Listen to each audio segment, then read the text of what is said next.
عليكم ورحمة الله وبركاته. ازيكم حبايبي؟ عاملين ايه؟ يا رب تكونوا بخير.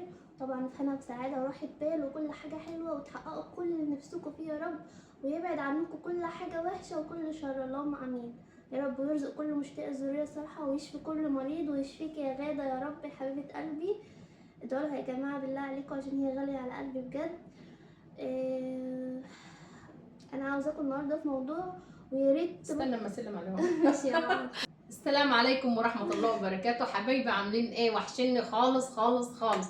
وبشكر اي حد سأل عليا وما تحرمش منكم ابدا، ودايما كده ان شاء الله في ظهرنا بعد ربنا، وربنا يكرمكم يا رب ويخليكم الامل والفهد، ودايما في ظهرهم ان شاء الله بعد يا رب. ربنا. حبايبي كله يا ماما كان بيسأل عليكي وبيضايقك والله. ما هم اهلنا واخواتنا وحبايبنا، ما تحرمش منكم ابدا. انا الحمد لله الحمد لله. الحمد لله يا رب يشفي كل مريض يا ربنا رب، يكمل ويشفيك يا شفاك غادة، على خير. ويكمل شفاك على خير يا حبيبتي.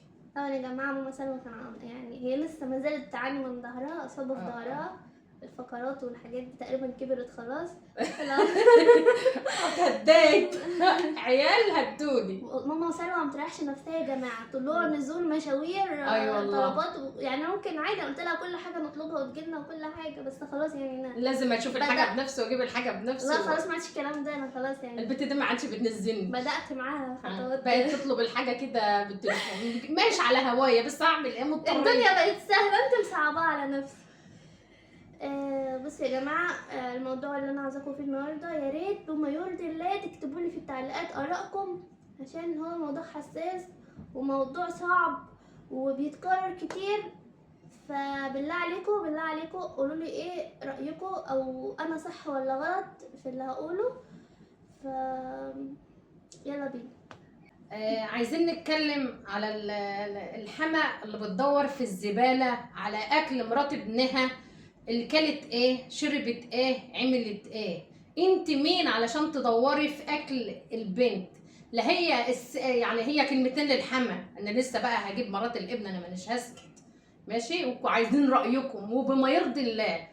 طبعا الأم الحما تدوري في الزبالة لإيه؟ ما هو عشان انت لا مؤاخذة جعانة. انا ما بوجهش كلامه مخصوص لحد، ده عامه يعني. علشان حضرتك جعانه بتدوري في الزباله، عشان حضرتك جعانه حارمه البنت ماشي انها تطلع شقتها بتاع ايه، تحرمي البنت من شقتها. ليه؟ هي جايه تتمرمط، جايه تعمل ايه؟ انت واخداها يعني خدامه؟ لا، الحاجه ديت اصلا ذوقانيه من مرات الابن انها تعمل او ما تعملش، ذوقانيا. ولا انت تستتي الهوانم وماسكه مرات ابنك طحني طحني طحن حرمها من شقتها؟ امال هي هتفرح بشقتها يعني امتى؟ ايه ما اعرفش اطلع شقتي؟ يعني ايه اقعد مع حماتي مجبره ان انا بات معاها؟ يعني ايه اخد مصروفي منها؟ يعني انا مش فاهمه والله يعني. طيب انت حضرتك انت اصلا ايه اللي دخلك في حياتها؟ ما احنا عندنا مرات الابن اهو، ما اعرفش عنها اي حاجه، لا هي ولا لما كل الناس تكون زي كده. ما اعرفش. انا بفوجئ مرات ابني طالعه من اوضتها لابسه وملبسه العيال وماشيه وانا قاعده، انا مش بزعل. هي دي حريتها. رايحه فين؟ تقول لي انا نازله البلد. هو انت بدل اخدت راي جوزك؟ انا ليه ماليش راي اصلا؟ بس ده بيبقى احترام وبيبقى ذوق ماشي، دي حاجه كده. حشره نفسك لايه؟ انا عايزه اقول لك اللي انت خدتيه تستاهل، بس ما ينفعش. لسه هاجي بقى لمرات الابن. العيب ما هوش منك، العيب ما هوش من حمل، العيب من الدلدول اللي سامح لامه ان هي تتحكم في مراته، سامح لامه ان هي تحاسبها على كل حاجه، سامح لامه ان اهله يتحكموا فيها، سامح لامه ان هي تشغلها خدامه، سامح لامه كل حاجه. الام لها واجباتها وتشال على الراس. وبص يعني حاجه كبيره وكده، دي حاجه ذوقانيه من الحما. لكن هو واجب على الابن على الزوج ان هو يحدد، ما امي حاجه صح. ومراتي حاجه تانية. يعني ايه؟ كل واحد وله حقوقه. مراتك لها حقوق يا نطع، وامك لها حقوق. امك على دماغنا وعلى راسنا. انت الوقت مبسوط لما امك طلعت وهي بتتضرب؟ ده بسببك، لان انت ما انتش راجل. هو اللي نشر الفيديو اصلا. انت ما انتش راجل ان اصلا وصلت ان مراتك تضرب امك. ايوه صح. منك انت، لان ما انتش راجل. طلعتها على النت علشان تاخد مشاهدات، دي ما هياش رجوله. لا مؤاخذه، انا مش عايزه اقول لك انت ايه عاوز مشاهدات وعاوز افلام، كل الناس بتشتم فيك. ان انت امك تسمح لها ان هي تسب في شرف على مراتك، فكره يا جماعه الموضوع والله مضايقني خالص. ان هي انت تسمح لامك هي تسب في شرف مراتك وانت بتطبل لامك. دي انت ما انتش راجل، انت ما انتش راجل. عايز تاخد مشاهدات على حس واحده. بص هما الاثنين غلطانين تعالى بقى لمرات الابن، ان شاء الله يتشل ايدك ان انت مديتي ايدك عليها، لان انت مالكيش حق انك تمد مهما ايدك يحصل على ست. سيبك بقى ان هي حماتك او واحد، ان انت تمد ايدك على واحده هي بص كبيره. يا جماعه يعني كتر التعب وكده بيولد الانفجار. برضه ما تمدش ايدها هي ما عليه، ينفعش ما تمد تمدش يعني ايدها عليه. الواحد بيشاكل مع امه ومع جيرانه يعني مش هيمد ايده عليهم. عندك بيت اهلك مش عاجبك العيشه يا حبيبتي، تاخدي بعضك وتمشي. عندك رجاله في البلد تقولوا لهم مش عارفه امشي اعيش معاه وتقعدوهم لجوزك. عرفتي تاخدي معاه حل، عرفتي ما عرفتيش يبقى يا حبيبتي انت قاعده في بيتك، ولا تمد ايدك على الست ولا الست تهينك الاهانه دي. انا عايزه اعرف انت مستحمله ايه ان انت قاعده حرماك من الاكل، حرماك من شقتك، وقاعده وجرالك اللي جرالك ده. انا اصلا مش مع ان الزوج يتجوز ويرمي مراته بعياله ويسافر وما يعرفش عنها حاجه. وايه 3000 في الشهر؟ ايه 3000 دول ما يكفوناش يومين. طالعه يعني تقول ايه؟ وبنته بتتعالج من القلب يعني. طالعه تقول 3000 جنيه ايه؟ ان شاء الله يتحطوا في نن عينك. ده انت لو نزلت السوبر ماركت هتصرفوهم في غدوه او غدوتين. 3000 ايه اللي يقضوا واحده بعيالها بابنها او بنتها، معرفش معاها اسد، يقضوه طول الشهر، وكمان انت طالعه وحاطه في دماغك ان هي حاجه كبيره. لا وعشان اروح اكشف على بنتي اخد مصروف منها وتبعت معايا رساله فات كام واتبقى كام وصرفت قد ايه في الكشف وجابت علاج بايه والمتبقي ايه وكل ده. دي مش عيشها يعني. ده لو في السجن هتعيشها اشرف من كده. اولا الحما جابت لنفسها التهذيب وتمسح بكرامتها الارض. ليه؟ لان انت ما اعتبرتهاش زي بنتك واتقيت ربنا فيه. سيبها تفرح بشقتها، سيبها تفرح مع جوزها. اما جوزها يجي يقول لك اللي هو اصلا ما هوش راجل، انا هبعت لك وتديلها، قولوا له لا انت فتحت بيت واتجوزت وانت المسؤول عن مراتك وعن بنتك، ابعت لمراتك ماشي بتاع اللي انت مراقباه بتاع ايه. وهي واحده عارفه ان هي قاعده في مكان وهتتصور ووصل بيها ان هي تقوم وتمد ايدها عليكي، مش مشجعها. انا بقول تتقطع ايديها اللي تمد ايدها على اي واحده كلت عيش وملح، وخصوصا ده حماتها ما ينفعش تمد ايدها عليها خالص. طبعا انا مغلطاها في الموضوع ده، لكن انا بتكلم بقى على الحما. الحما خربت البيوت. الحما اللي ما بتسيبش الراجل ومراته ابنها اللي مش راجل يعيش مع مراته بما يرضي الله ويتقي الله. طب انت هتاخدي زمنك وزمن غيرك. عايزه واحده خدامه. اللي تعبني اكتر ان هي طالعه تقول اللي اعرفه ان الحما اللي بتضرب مرات الابن مش مرات الابن اللي بتضرب. لا من امتى؟ ايوه فعلا انا اعرف ناس بيضربوا مراتات ابنهم. ما هو ان شاء الله ربنا ينتقم هي اكيد منهم كانت اشر بتضرب انتقام. ربنا ينتقم من اي حما تخلي مرات ابنها خدامه بالغصب. اصل ان مرات الابن دي تشتغل للحما ديت يا جماعه مش فرض. هي اصلا الزوجه مش خدامه يعني مش خدامه. دي كل حاجه بتعملها سواء لجوزها او لعيالها كل ده حسنات عند ربنا. انا عن نفسي كنت بنزل لننتي قبل ما اول ما فتح عيني انزل عند حماتي، ما اطلعش غير اما اكون مخلصه اي حاجه، بس كنت راضيه ومبسوطه وبمزاجي مش غصب عني. ولو ما كنتش بنزل ما حدش بيقول لي نزلت ليه او طلعت ليه. دي ذوقانيا مش مجبوره ان تيجي ان هي تعمل لحماتها. نفس مرات الابن تعامل حماتها على انها امها، ونفس الحما تعامل مرات ابنها على انها بنتها. نفس اللي تتمناه لبنتها تتمناه لمرات ابنها. لا ده عاملين ايه؟ مرات الابن تبقى المرمطون والخدامه وعايزه بنتها تتعزز في مكانها. يا وليه اتقي الله، اتقي الله واتقي الله في صحتك ومفيش حد باقي. اتقي الله في حماء. لا الكلام ده عامه. مرات الابن دي مش خدامه، مرات الابن دي مش مرمطون. مرات الابن متجوزه وطالعه من بيت اهلها عشان تتعزز وتتكرم وتفتح بيت جديد وتستقل بيه. انت خلاص خدت حياتك، ما خلاص اتقي الله، اقعدي معززه مكرمه. انا عايزه اعرف اللي يوصلها ايه انها تمد ايدها عليها غير لما يكون في حاجه قويه. وطبعا ما يصحش خالص انها تمد ايدها. مهما يكن يا ماما المفروض ما تمدش ايدها عليها. المفروض العيشه كده. بس هو الناطع شورة ماما هو اللي وصل الموضوع ده لكده. لان المفروض ما هو انتوش مرتاحين تجيبوا هم رجاله، اهلها كمان قالوا استحملي يعني. تجيب رجاله وتعملوا قعده وتحطوا النقط على الحروف. ما ارتحتوش خلاص، كل واحد يروح لحاله بالحب. لكن انت مبسوط بالشهره ومطلع امك وهي بتتضرب علشان ايه؟ عشان الترندات جاتك قرفه تقرفك. ترندات ايه وقرف ايه وفضايح ايه؟ انت بص لبنتك، اما انت طالع تقول عشان حقوقها تنزل وما تنزل وما اعرفش ايه، برضه بتبص لان هو هي بينزل تخسر. الفيديو عشان هي تخسر على فكره. عشان هي تخسر. برضه يا ماما ضيعت حقوقها بسبب الضرب ده ما أنا يعني. فاهمة. هي اصلا ممكن يكون عندها الحق بس ضيعت كل حاجه. لا هي برضه ما يصحش مهما يكن انها تمد ايديها عليها. كانت اتضايقت واتنرفزت تاخد بعضها وتتوكل على الله وتروح لرجاله في البلد ويحلوا لها الموضوع. وقالوا لها اقول لك كان المفروض ما انتش مرتاحه مع حماتك وجوزك غايب تدخلي حد كبير هو مفيش يبعت حد لك بيجيب حقها. المصاريف وانت عند اهلك. ما انتش هتجوعي، بالعكس امك هتبقى حن عليك منها بدلها. هي كده، هي طالعه تقول لك ده انا بديلها 3000 ونص ومبسوطه قوي. ما بصيتيش لبنت ابنك اللي تعبانه، الطفل اللي بيرضع بيتكلف كام؟ حسبي الله ونعم الوكيل فيك، حسبي الله ونعم الوكيل في كل حما بتخرب على مرات ابنها عشان الغيره والحقد وحاجات كتير. عايزه لا اما مرات ابنك تبقى خدامه تحت رجلك، لا اما تبقى وحشه. حسبي الله ونعم الوكيل ومش هقول غير كده. وحسبي الله ونعم الوكيل في كل زوج بيشجع امه او مش بيشجع امه، هو بيبقى اصلا دلدول امه ملوش اي لازمه يقول لها اللي تشوفيه يما. احنا قلنا الام لها واجبات وتشال على الدماغ، والزوجه والاطفال لهم واجبات. فاتقوا الله مفيش راحه بين الحما.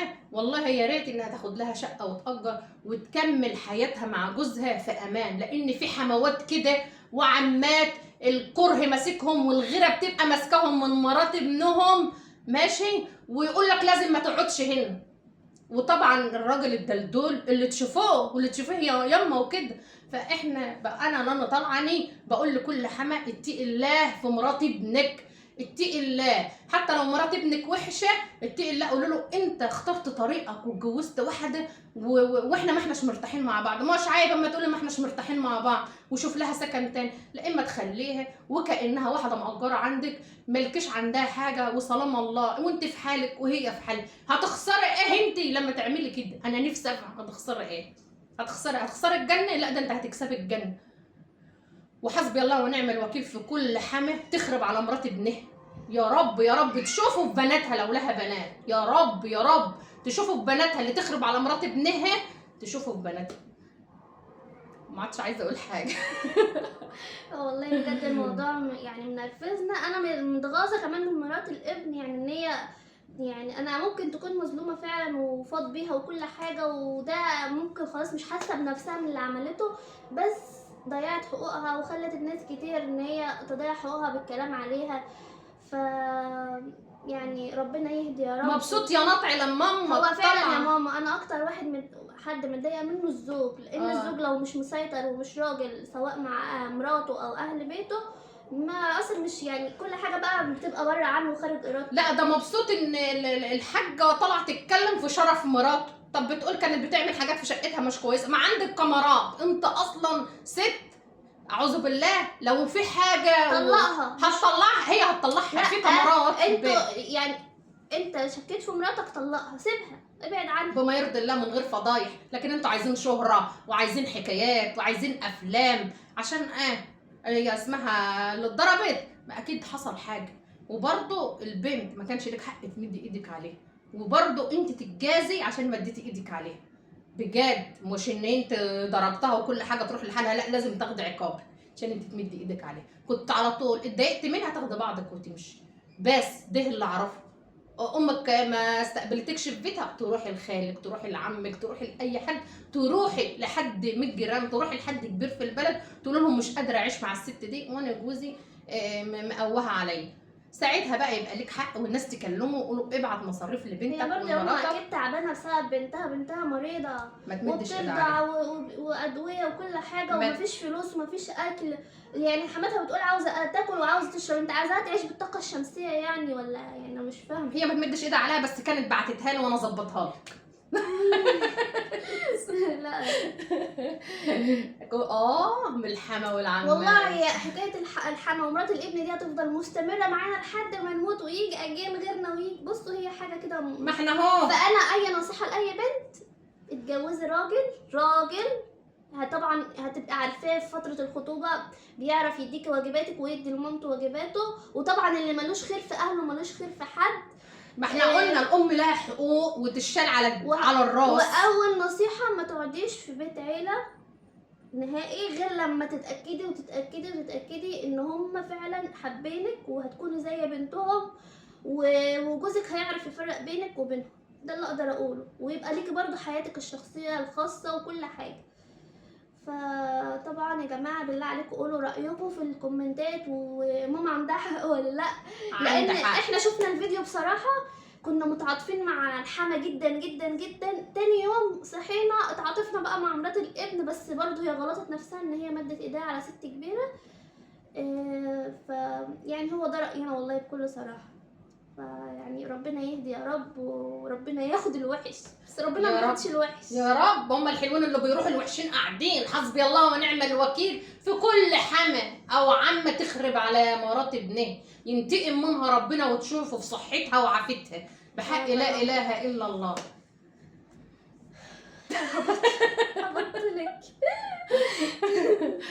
وفي الاخر ما تحرمش من سؤالكم عليا، وانتوا عارفين ان احنا بنحبكم زي ما انتوا بتحبونا. واهم حاجه جمهوريه ركان. صح.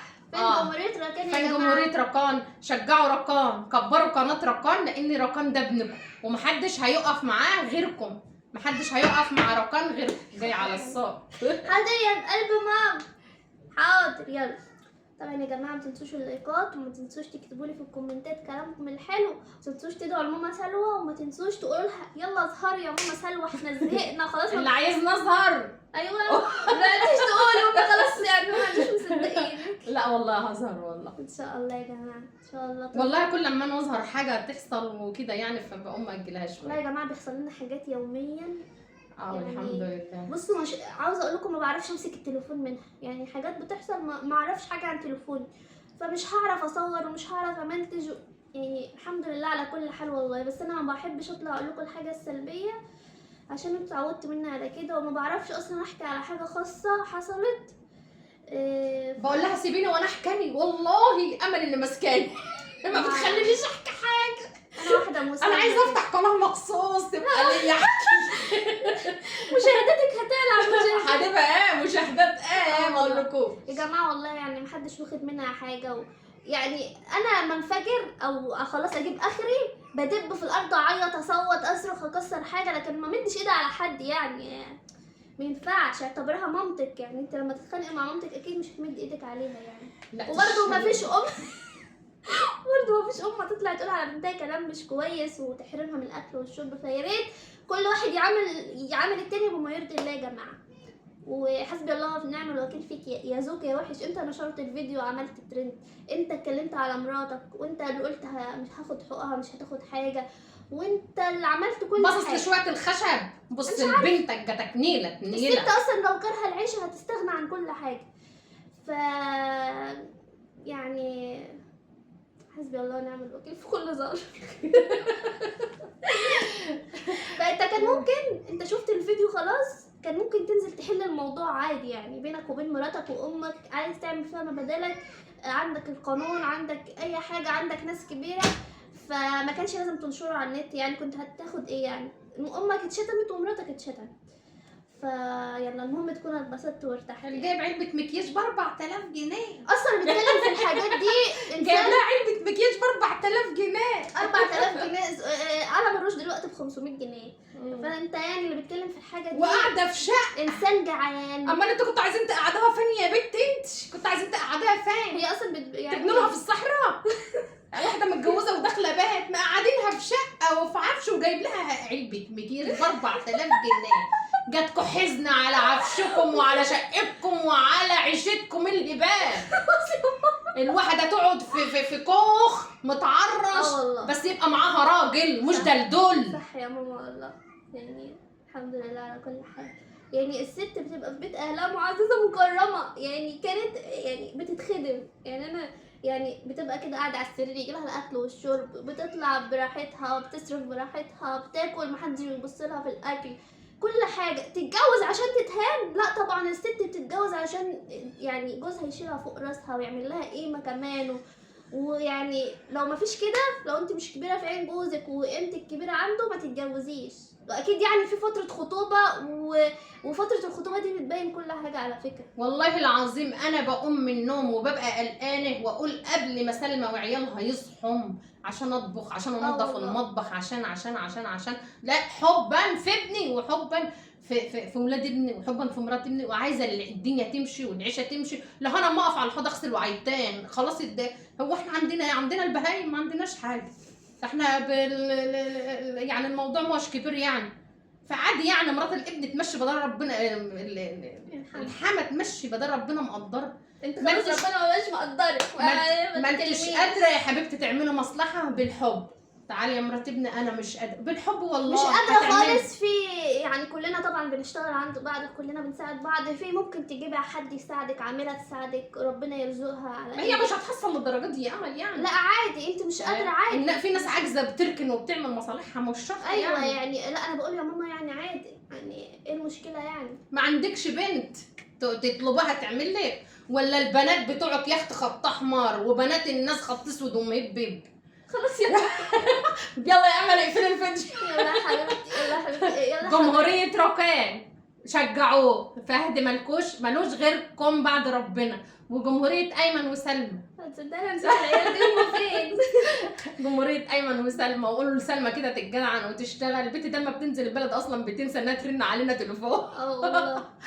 فاهم حاجه ربنا يسعدهم ويخلي لها بناتها سلمى يا رب، ويخليهم لايمن وانتوا رب يخليكم كده الامل والفهد يا رب، ودايما تبقوا في ظهرهم وسندهم بعد ربنا. شجعوا جمهوريه ركان يا جماعه عشان نفرح فهد. طبعا. انا والله يعني انا بصور لكم يعني لو انا جبت له حاجه، لو حاجات اوثقها له كده بس، لكن هو عايز يعني هو بيلعب. وبصوا دمه شربات ودمه زي العسل، ويعني بصوا يتاكل اكل كده وهو بره الكاميرا. اجي اقول له يلا يا فهود انت عايز اول ما يشوف التليفون بيتحول ويزعل وياخد جنبه، ولا وعايز بقى يمسك التليفون يلعب فيه وكلام من ده. فانا نفسي اصوره لكم كده بره الكاميرا، فمش عارفه بصراحه. يلا بقى هتوحشوني وطولنا عليكم، معلش واستحملوا ماما. انا مش عارفه اقدر اتشرشح ليه. هفتح لكم قناه نجد. ايوه دي تنفع في قناه مع انه والله بره الكاميرا كيوته خالص وما بتتكلمش كده يا جماعه. ما هو هنا عايزه اطلع الشحنه اللي عندي، هنا اطلعها على عيالي ما ينفعش. يلا يا جماعه هتوحشوني وباي باي باي. ومعلش اننا طولنا عليكم، بس يلا بقى استحملونا يا جماعه، احنا نغيب ونرجع لكم بحاجه حلوه. حاجه حلوه ايه؟